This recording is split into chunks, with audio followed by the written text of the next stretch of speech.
New technologies are making rail travel faster, safer, and more automated than ever. Better connectivity means smoother journeys and happier customers. But even in good stories, there's always a bad guy. And cyber attacks on railways are a very real threat, disrupting services and endangering lives. A lone wolf, a terrorist group, a foreign power, and sometimes the attacks can come even from within. Attacks can come from anywhere. Security is imperative, but what's the right balance between risk and investment? Here's where Nokia can help. Our network security solutions are designed to provide the highest level of protection for railway communications. It's about going from manual and reactive to automated and predictive. With support for some of the largest and most complex mission-critical networks in the world, we've connected railway businesses for more than 30 years. So we have the experience you can count on, and we can bring it all together for you. From communication networks to connecting IoT devices, we secure your system from end to end. Our communication solutions bring you strong defense in-depth security, so you can proactively detect, predict, and combat threats from different dimensions. Nokia's service and security experts are dedicated to outsmarting the bad guys, protecting your operations, making sure trains run on time, keeping passengers and goods safe.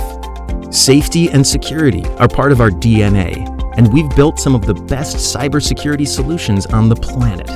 So, you can confidently trust us to keep you moving. Nokia. All aboard, all connected, all secure.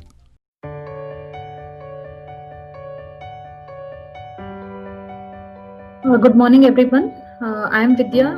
I'll be the speaker today for network security practices and principles. I'm R&D specialist in Nokia Bangalore. So let us see what this topic actually means. So network security is a broad term that covers the magnitude of technologies, devices, and processes. So in simple terms, it is nothing but a set of rules or configurations which we designed to protect the integrity, confidentiality, and accessibility of the computer networks. So this will be by using both the hardware means or the software technologies. Every organization, regardless of size, industry, or infrastructure, requires a degree of network security solutions in place to protect it from the ever-growing landscape of cyber threats.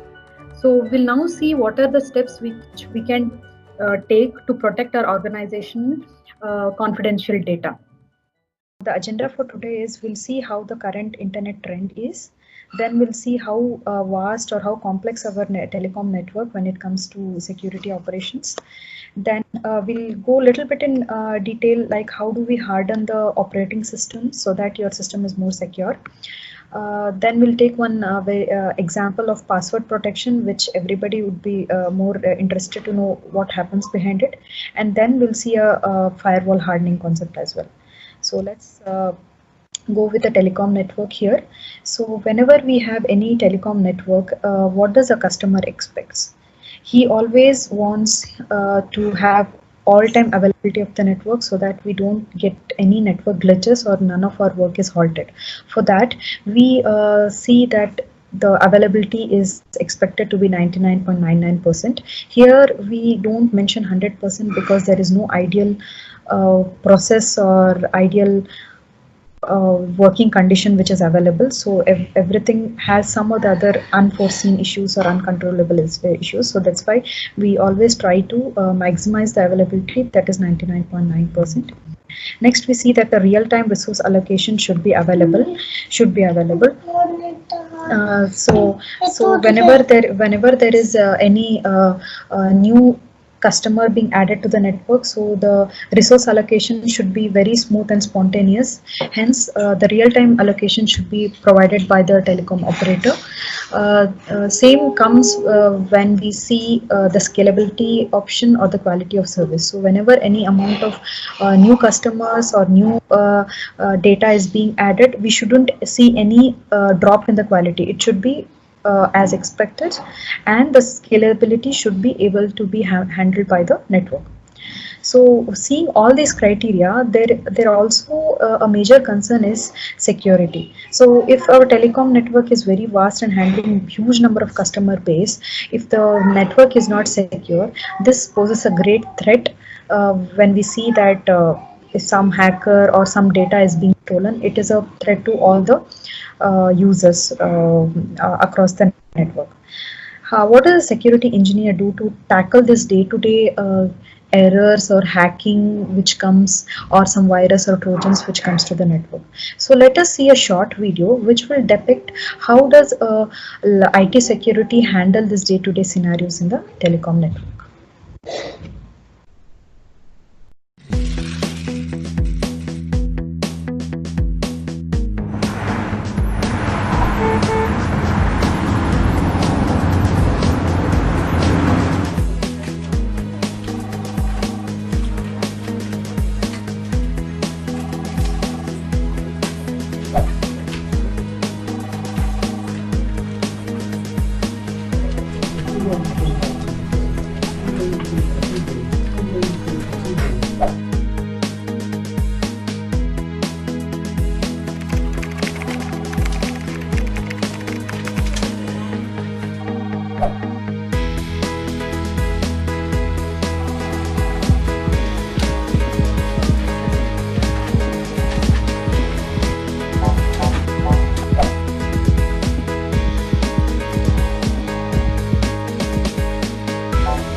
So now that we saw the video of IT security engineer, what did we go through the entire life cycle? So whenever there is a user being accessing social media pages or opening an email which is having attachments without checking, it all poses a threat.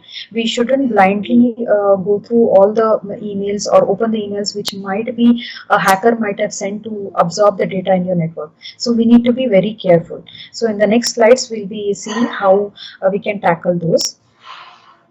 So why do we see all this threat? It's only because the population is so much and the people are increasingly depending on the internet and the smart devices. If you imagine a family of 3 to 4 people, there'll be minimum of 5 or 6 devices in a home. So either it may be a smartphone, a smart camera, smart TV, or tabs, whatnot. You can name a lot of smart devices nowadays in the market. So how do we access those? We'll be having our account created, and for the ease of use, what we'll do is we'll be using the same account in multiple our devices, so that it will be easy for us to access. Whenever you use any app or something, it will be automatic successfully logging in with your account, and there won't be any issues. So how do we see this? So this it will cause a potential threat. What does a threat mean? So if one of your device or one of your account is being hacked by anybody, that means that person has got the access to all your smart devices because you've kept the same account usage. So this is the online footprint we leave in the internet world. So whenever you leave the online footprint in the internet, so people will be there who can steal the data. It might be for fun or it might be to cause a real threat. The intention can be anything, but the loss is for the community like us. So what do we do? That we have to prevent all these threats from happening by step by step procedure. We can't provide a solution all at once. So we have to analyze what kind of attack it is and how best we can prevent it. So when we see the world population increasing, you can go through this live internet link which shows real-time data how much ever the internet usage is done across the world. This gives an idea about region-wise, country-wise, and the area-wise how much the internet usage is being done. So the usage of devices and internet is expected to be shooting too highly. So this is a graph which I could get only till 2016 or something like that. So this is the internet users who are increasing at a very rapid state. So this poses a big threat to the customers of a telecom network. This is just a graph which shows that number of internet usage and year on year increases. So this is straightly related to the number of people in the country or the region. So as the population increases, the internet usage also increases. We'll take one real-time example. So as you can see, this is a very cute little pup. So we see that many of us would be having pets, or in many cases we would be interested what is happening when we are not at the at that place. So for example, when we go to office or outside, and if our pets or more dearer ones, or like if you keep your kids at daycare or at home, and if you're worried how are they, if they're fine or not, or if my pet is doing well or not, is it sick or did it spoil anything in the home. So how do we monitor it? We will set up a home surveillance system, right? So we'll see the network of this pet Noah. So we will open up a home surveillance system which will give the live feed of my apartment on my smartphone. So whenever I open an app, it will show what is happening in my apartment through the camera feed. To set up a CCTV or the surveillance, what is the basic things we need? We need the URL, like how do you log in, URL or the app. We need a protocol, that is if you're using TCP, IP or UDP, whichever protocol the data flow is happening. Then username and password so that you can securely log in. Having all this, still there is a scary feeling that somebody might grab the information in between. They can capture the data packets in between, hack our username and password or some protocol hacking, and they can get the feed of the network, what is going on from your home to your smart device. So you can think that this is just a network of one live feed. So one CCTV system has so much of threat and we are so scared. So imagine this being exponentially big when it comes to a telecom network. Telecom network will be single-handedly handling billions of customers around the clock 24/7. So that is such a complex network, and each customer's data is very, very important. So you can imagine how much of secure measures has to be implemented, has to be driven in this big telecom network. We will see an example of hacker, how we can get the public at a public Wi-Fi system, how a hacker can steal the data. So play that video.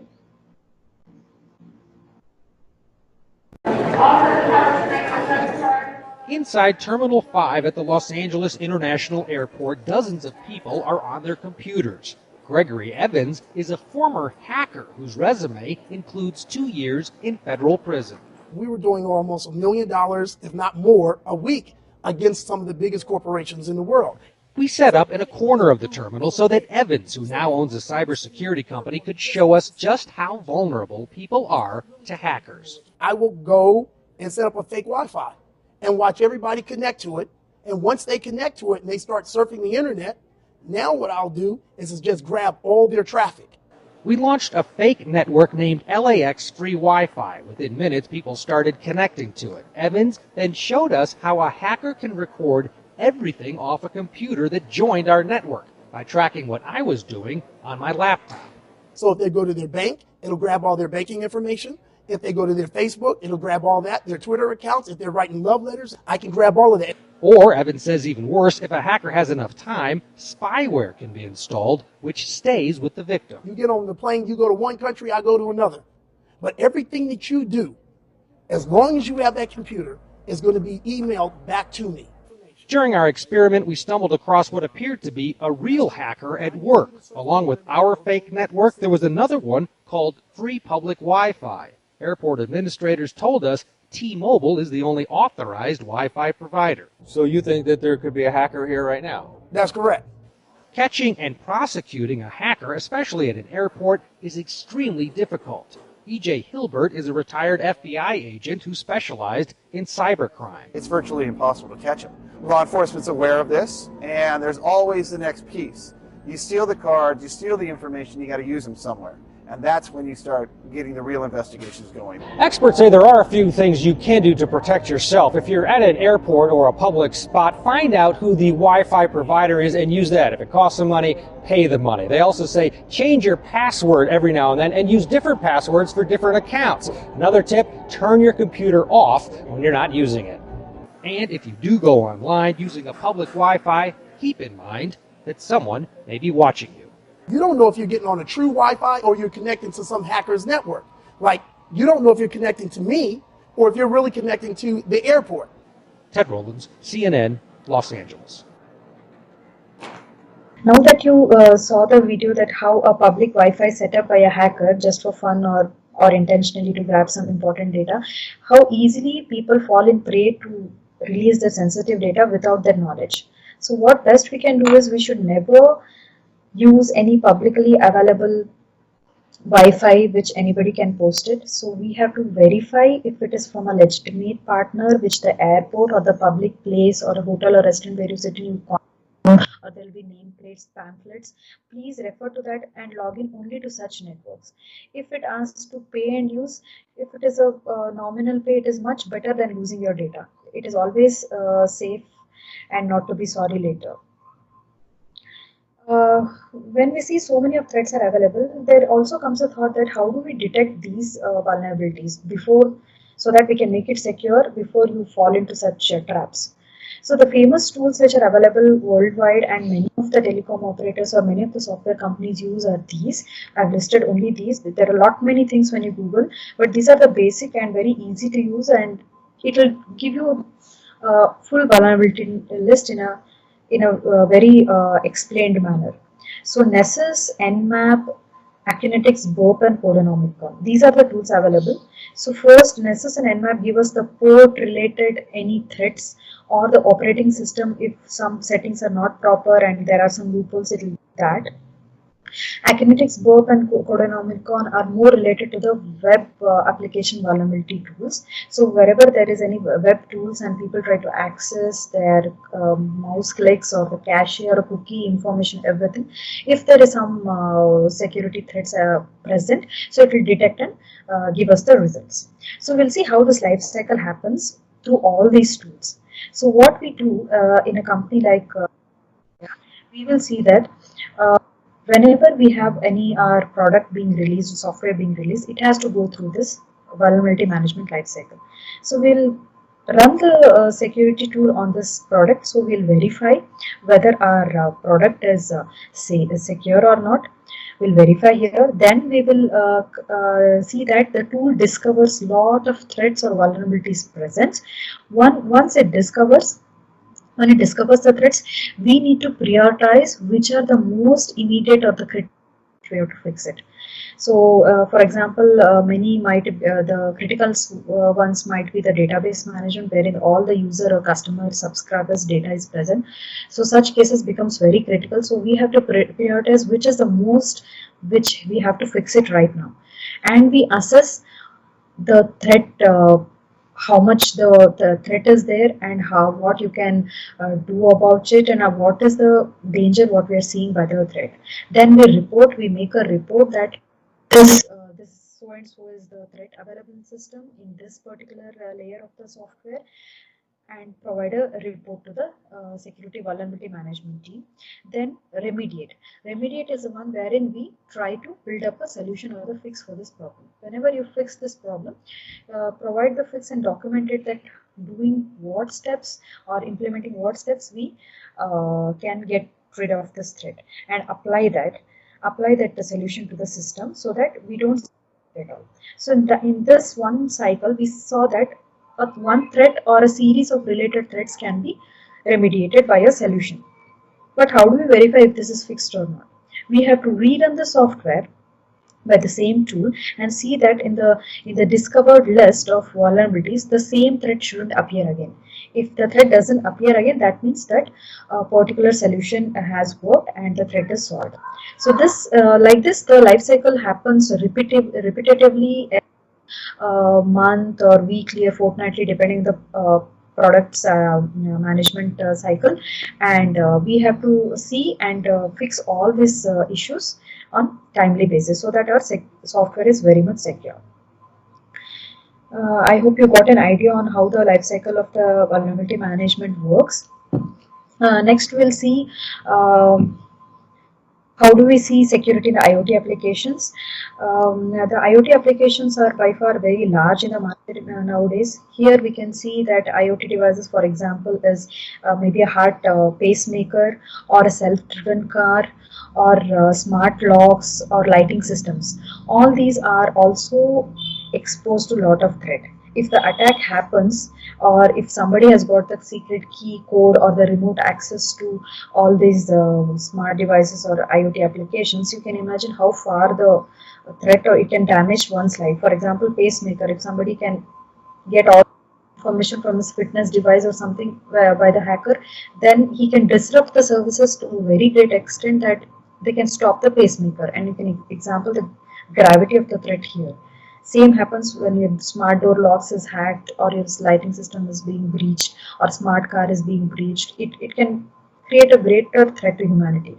So we need to see how we can prevent all these threats. So this particular information I am giving because we should understand that using a smart device is not only for ease, comfort is always comes with the security devices, but there comes a greater threat. So we'll see how we can prevent these.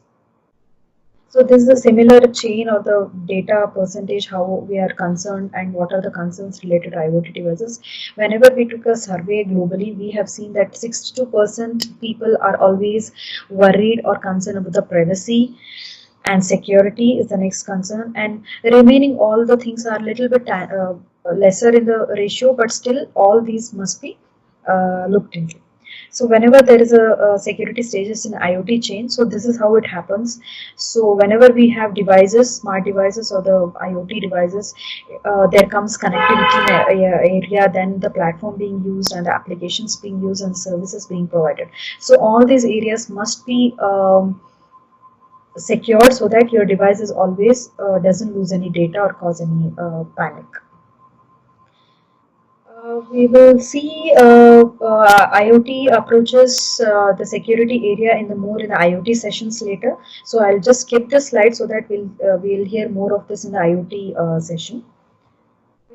The basic concepts, how we see the security we can prevent in the secure in the operating system. The technical term or widely used term in the network or in all the companies is hardening. Hardening is nothing but securing.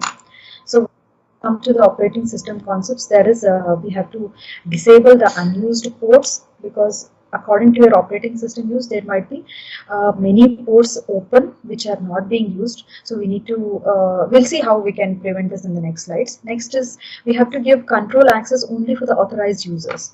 Console for your system, if you give the console access to log in by anybody, then they can create any damage. So we have to give only who are authorized. Next is OS hardening, operating system hardening. In fact, all these points I've listed on comes under OS hardening in a broader sense. So we'll see individually how we can do that.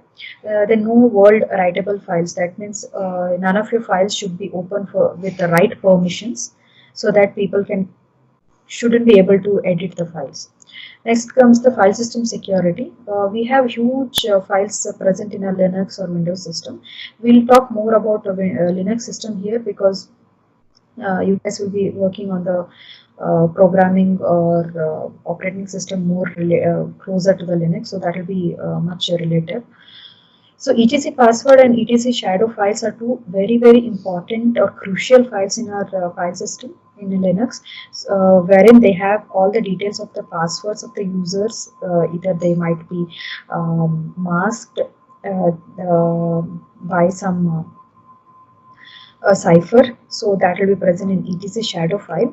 etc password file will be showing an entry that the user account has a password or not, and etc shadow file has the masked field which shows the encrypted password here. The next concept is users and groups. There are many users. So the file system security, we have seen the important files. Then comes the users and groups, wherein we have many users of the system and they might be present as part of a group. So we have to assign proper permissions for the users and groups here. We'll see that how to do. Yeah, I think I'll little bit explain more. It is more clear. The users and groups here are, you might be having a list of users. For example, I'll take students and teachers group. So all the users and all the teachers also will be users, and your lecturer might group you according to the sections or according to the branches which you fit in. So when we take the groups, the teacher might create a teacher group and they might create a students group, so EC, CS, IS, like that. They might create a different group so that they can give particular assignment group wise. So if the teachers want to publish a question paper for ENC separately, they can post the question paper only for the ECE group and not for the CS group, and vice versa. So this will help us to have users and group concept being secure for each of the category of people. So we have to set proper permissions for user and groups. For example, if the teachers group has all the question papers present for the exams, and there is a student group as well who will be taking the exam, what is the basic concept which will strike for us to security? So the teacher should set only read permissions for the student groups, and there should be read, write and execute permissions for the teacher group. This is because whenever there is any question paper being set, the teacher should be able to edit it, make modifications, or publish it to the students just before the exams, just before the test starts. So for all these glitches, the teachers, what they can do is the access should be given only for the teachers group. Students should be given only the read permission so that they can read the files, or in broader sense read the question paper, and they can take the exam. So this is the major difference what we'll be seeing when you create the proper permissions. So as you have studied in basic operating system concepts, how do we set permissions for users and groups? You'll be using chmod keyword, right? So that is the command which will be using chmod, and depending on the read, write, execute values, you'll be giving the binary numbers like 755, 644, 700 or 777. When read, write, execute, all the permissions has to be given for all the users and groups. Like that, we have to do the use this command and set the permissions. Similarly, for etc password and etc shadow as well, you should use chmod permissions to set the file readability or executability. We will see the word writable concept, that is wildcard binding. So we will see the wildcard binding concept here. Wildcard means the star character. So whenever you give any asterisk mark, anything can be filled in that particular field. So whenever your code has that asterisk mark, that's very dangerous. So that if somebody, by guessing, if they give some random text, they'll be able to open. Here in the screenshot, you can see that in the somebody has written some star 1234.net. So just randomly somebody gives this task, some random URL 1234.onf.net. So they'll be able to access, or they'll be able to get the data of that particular website anytime. So whenever we give star, it means that we are opening up the world of possibilities here. So what we have to do, never give the wildcard character in our code. We should have the proper variable name, and the variable should get the value by some logic. So we shouldn't give the hard-coded values also. We shouldn't open it up like star. So here you can see somebody has given asterisk. So whatever matches with the star, all the websites will start opening up. So this is the major threat. So this is one of the screenshots which I had taken while I was trying to breach the system. So because I wanted to see how secure it is. So this threat I found out and we reported, so that the code was fixed urgently. So such scenarios we have to carry out so that our system is more secure. We'll see the timeouts related concept in the next page. So after this fork bomb, we'll see the timeout. So this is a concept called fork bomb, which will stop the service of the system temporarily. How can we do that? We will see examples of Linux and Windows both. As the word says, fork is nothing but a one service or one process will spawn into many. It will give many childs, and this child can spawn into many more other childs. So like this, the sources or the services or the processes keeps on increasing in a system. It will eat up all the resources like CPU, memory, everything in a system, and will completely bring down your system, or at least it will go for a shutdown, or you have to forcefully shut down because you can no longer use it. So we will see how that can be done. So you can see something written in the red font here. You might be surprising what is this series of any marks present here, but if you observe carefully, this is a function or a code. We'll see how this works. So first we'll see in a video which shows how the fork bomb on Linux platform works. Then we'll see a Windows example.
Hey guys, I am Palash here with the second video of this DIY hobbyist community. A life hack, although unethical, but surely a lifesaver with being easy. So once in a while, we all have that odd days when the teacher pushes us to complete our computer lab work, or the bosses are too impelled to make us work overtime. So using this very simple hack, you can make your Windows system to freeze in a blink of an eye and excuse yourself of the work, blaming the system failure.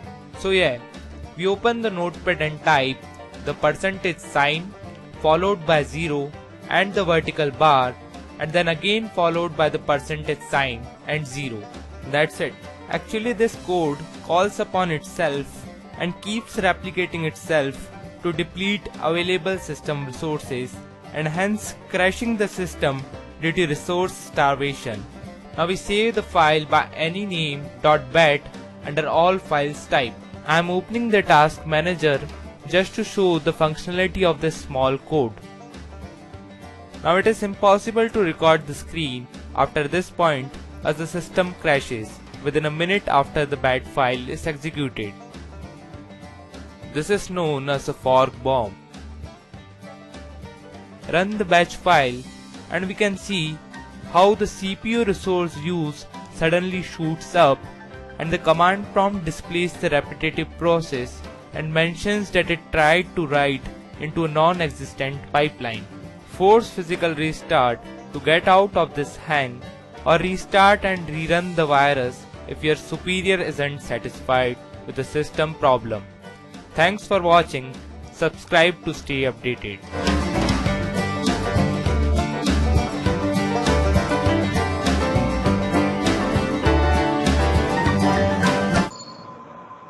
So as you saw in the videos, is just a function name which doesn't accept any arguments. It's a plain function name. Then this function calls itself in background so that it enters into a continuous infinite loop. So whenever any system continues to infinite loop, you know that it can't be taken with a normal operations. So ampersand is the one which will run in background so that the user doesn't know and he cannot control this spawning process. So this function will not die and it will start eating the system resources. Yes, resources, I mean CPU, memory, and any of the process ports present in the system. It will eat up everything so that even your mouse movement, as you see in the video, you can't do that. It will completely come to a halt. But don't worry, the system will resume normally when it down and brought back again. So I suggest you all to make a note and try this on your system so that you'll get a real feel of how this works. You can try playing with this particular function also, which is widely which is a very famous line which causes the fork bomb. So you try this out and you can see how the fork bomb works. So the idea of why I have given this fork bomb is not to bring down the system drastically like this and creating a havoc. This is just to show you that such scenarios we have to be prepared. How do we prevent this? We saw this problem, we'll see how this can be prevented. So all the solutions for this operating system level file level solutions comes it will be existing in etc SSH folder wherein SSHD config files are present. So when we saw this fork bomb, here we have to set the limit of the process usage by each service. So whenever any service, for example in the Windows video example, we saw that a notepad was saved as a batch file. So for the notepad particular service, we can set a limit of how many system process it can spawn or it can use. So when you set a limit, for example, if you set a limit that only 5000 process it is allowed to spawn. So after 5000 process, next process the system will not allow notepad to start. So it will try to break the spawning process so that your system remains in a workable condition. You need not have to restart it. So in that way, that's a simple solution which we can use for preventing a fork bomb. I'll repeat. So in Linux, we can use a command ulimit. You can Google for ulimit, wherein it shows how do you prevent the process or a fork bomb. In Windows, there are similar commands. Maybe I didn't note it down here. So Linux ulimit function for each of the process to prevent it from not forking in such an absurd manner. We'll see other categories where you can prevent the OS parameters. So we have to disable the root login. Whenever you install a system, we shouldn't be having a root login enabled for everyone. Only the admin should have it, because if you give the root login, anybody with the root privileges or the admin privileges, they can modify any of the content in the system. So how do we do that? Go to this file, open in an editor. I've used VI. So etc SSHD underscore config is the file. Open this up. Then there is a word, there is a phrase, permit root login space no. So by default it will be yes. You have to mark it no and save it. This will prevent root login not to happen. and we have to allow only specific users and groups. So when you allow only specific users, allow users is a keyword to be used. Allow groups, these are present in this file. If it is not present, we can add these lines. So we have to allow users only Jane, Ramesh, John, for example, to be using the system. And allow groups, for example, we have allowed only NI and sysadmin. So whenever you these groups want to access specific files or system, only they'll be given access. Otherwise, the rest of the people will be having permission denied or some other prompt like that pops up on the system. Similar to allow users, we have and deny groups. So here it works in the same way. It will deny these users and deny these groups, and only rest apart from these deny list, rest will be allowed to the system. We can use both of these depending on our usage of the software which we are building up. Next is the timeout things which I was mentioned in the previous slide.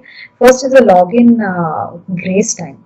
Here, what does this mean? Whenever we open up a session, SSH session, we will be using PuTTY software. So whenever you open up a session and enter username, and you can wait for some time to enter a password. So if for example a password is, if a hacker is having access to the system, he'll enter a username, he'll be knowing the username, but he'll be trying to figure out what might be the password in other system by permutation, combination, some way he'll be trying to figure out. If it crosses 30 seconds, if somebody doesn't enter the password within 30 seconds, will log you out. So you'll be your session will be closed. So within 30 seconds we have to give the password so that your system will be able to log in. Next is we have to disconnect the SSH connection when there is no activity by the system. So whenever there is you have logged into the system and you're working and you leave the system idle, for example, you don't do anything in that system, and if there is any inactivity for say 600 seconds, this is editable. So if 600 seconds there is no usage of the system will assume that there is no activity present and it will log you out from the system. This is to prevent a hacker, if he has gotten through the system somehow, and if he is causing some threat, if he is trying to figure out something, he'll be allowed to do only within 600 seconds. So for a safer side, we'll try to log him off if there is no activity within the 600 seconds. So this is configurable. Both this fields 30 and 60, 0, and all these configurable fields. So you can enter whatever the number you want depending on the usage. Next concept is the cron feature. So this is used for automatic running of the jobs without any user intervention. Somebody can mention any command in the etc cron.allow or cron.deny. So in cron.allow, if you write any command like open a file or execute some process and all, it will happen at a particular period which you mentioned in that file. See, this file should also be very much secure, and the content in this also should be depending on the users. So we have to set the proper the proper user permissions here as well. We'll move to the next topic. We'll see PAM module. So whenever we think about security or threat or any of the say, hacking or cyber threats, whenever we hear about such things, we always think about password, which comes to our mind. So PAM is a module used extensively on all the Linux platforms, which will provide a proper flexible and very easy for system admins to configure the password criteria. So we can see that this module will be available in this folder etc/pam.d directory. Here there are two, this is a configuration file, that is pam.d/login. So in this configuration file, the particular needed things can be. So we'll see how this works.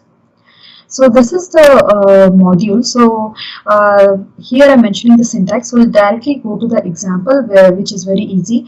You can relate to this. So authentication is required, and pamtally.so is the module which we are using. And on error, so whenever there is any wrong password entered, we have to mark it as fail.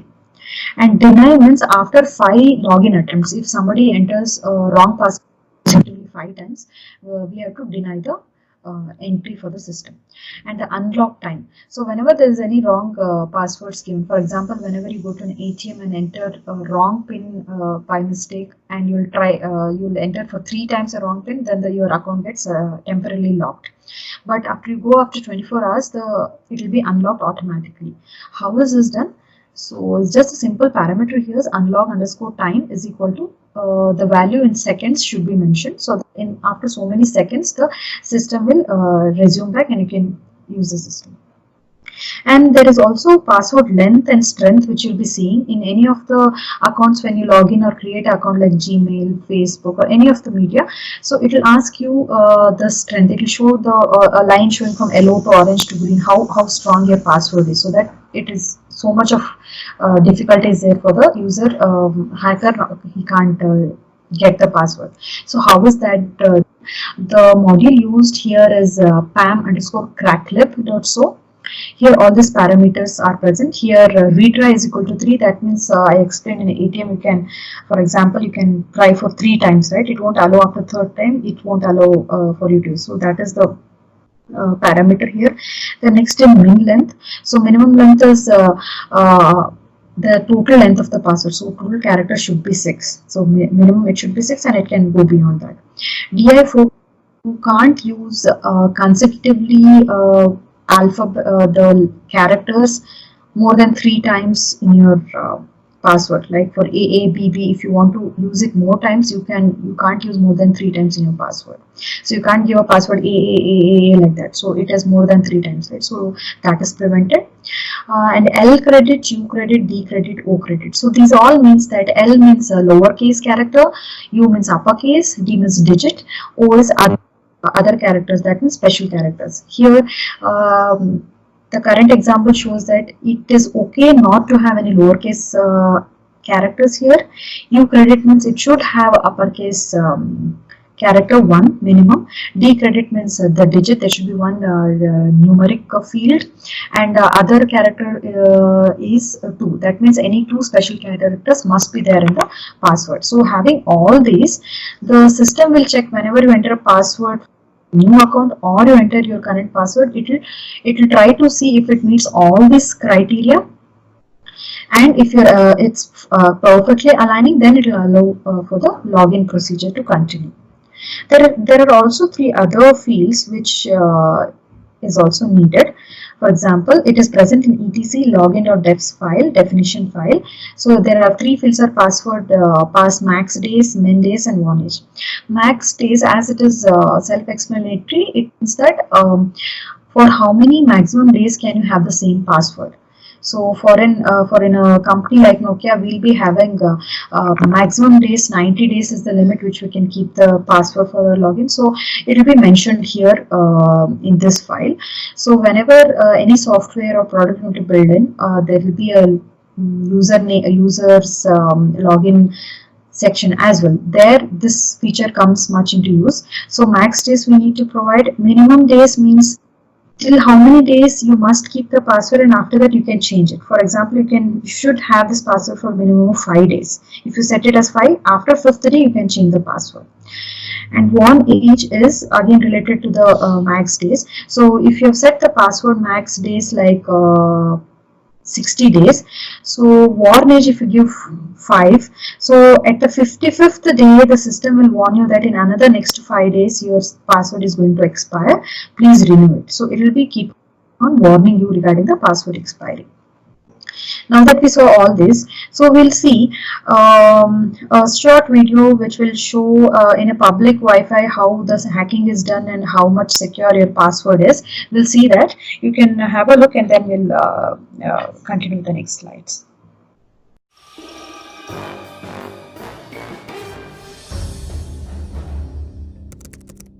We've all been in a public space like the subway station and clicked on a random provider to get on the internet.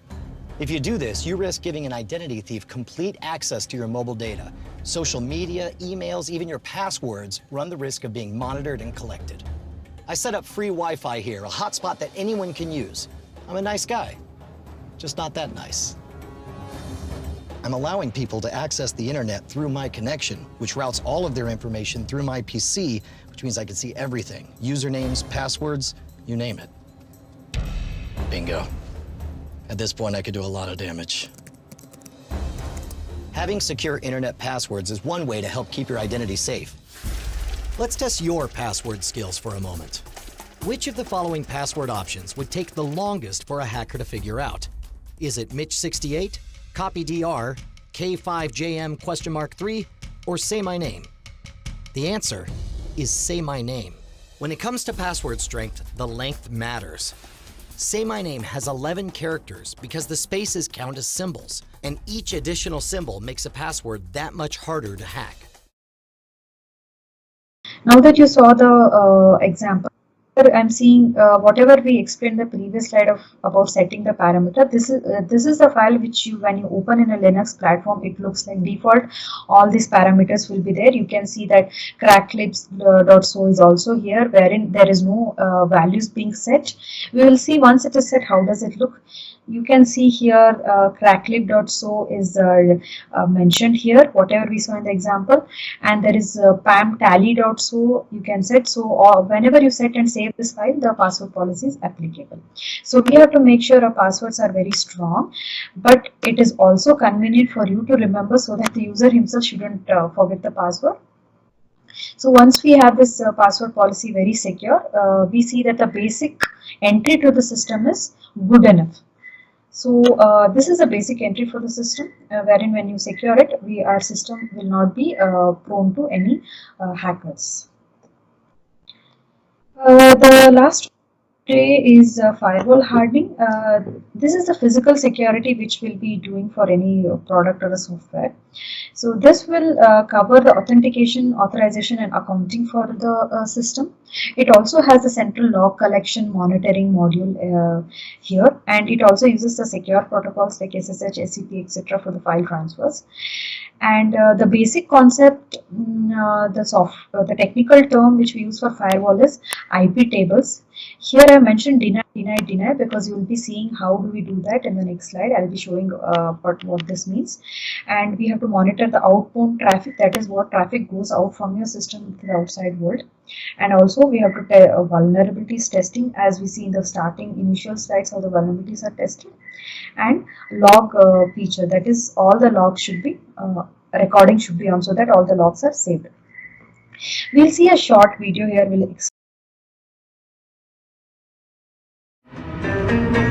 Some people say that a man's home is his castle.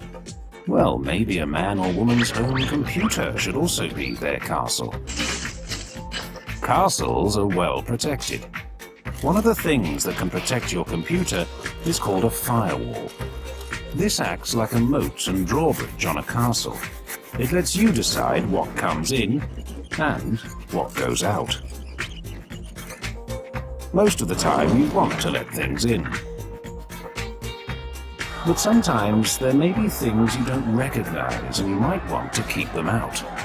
The firewall stops unwanted things invading your computer, and it helps make sure you're safe from attack. So why not fortify your computer with a firewall? And it could be safe as houses, or even a castle.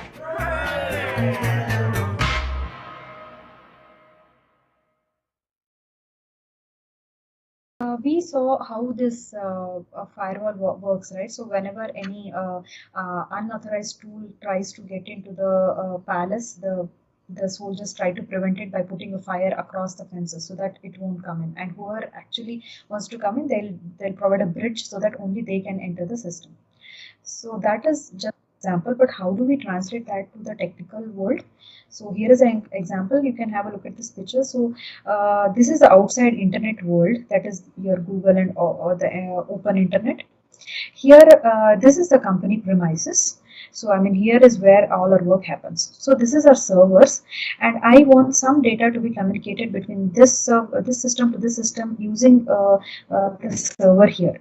So, but anything that can pass here or not, how do we track it, or how do we prevent? Or we build a wall, that is, we build a software wall, a technical wall, wherein only needed data packets are being flown from here to here or from here to here.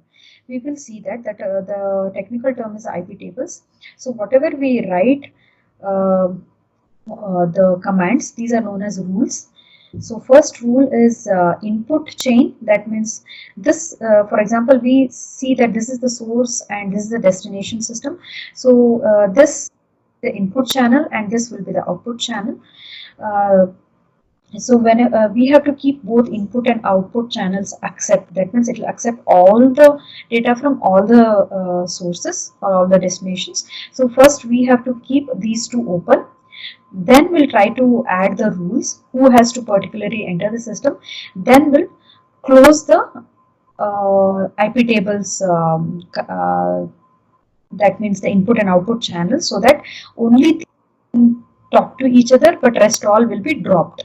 So the concept behind accept and drop is, accept means you accept all the connections, drop means you drop all the connections, but whatever lies in between this, we have to allow only those. So here you can see for the input chain, I mentioned the protocol as TCP packet should be entering the system. Source is the source IP address, that is IP address of system. M is the state, that means it can be a new connection or already previously established connection.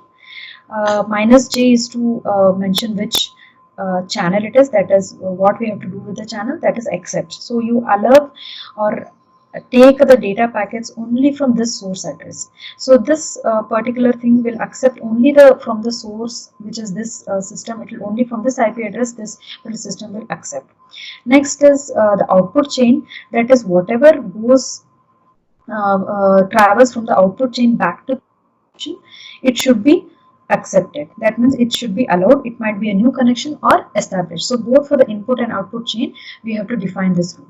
We can give multiple comma separated IP addresses as well, so that only particular set of systems will be allowed. Now saw the how the IP table rules works by giving the proper source and destination addresses, and how we can prevent the threats or the data packets being stolen from unauthorized people. So we have covered a list of topics which we had discussed in the agenda. That takes us to the end of the session. So before that, we'll see a quick video which will show or give you an overview of what and all we saw. So that's the network security summary. Have a look at this video.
Created using Powtoon. Okay. So to conclude, let me just give a few lines about what and all topics we saw. So the network security should be a very high priority for any organization that works with networked data or systems. And we saw many tools or applications and utilities which can help us to secure our networks from attack and unnecessary downtimes. I hope you have all seen and remembered the tools which we discussed. Please give it a try and see how this works. That's it for now. If any doubts or any clarifications needed, please get back to us. We'll be happy to help you.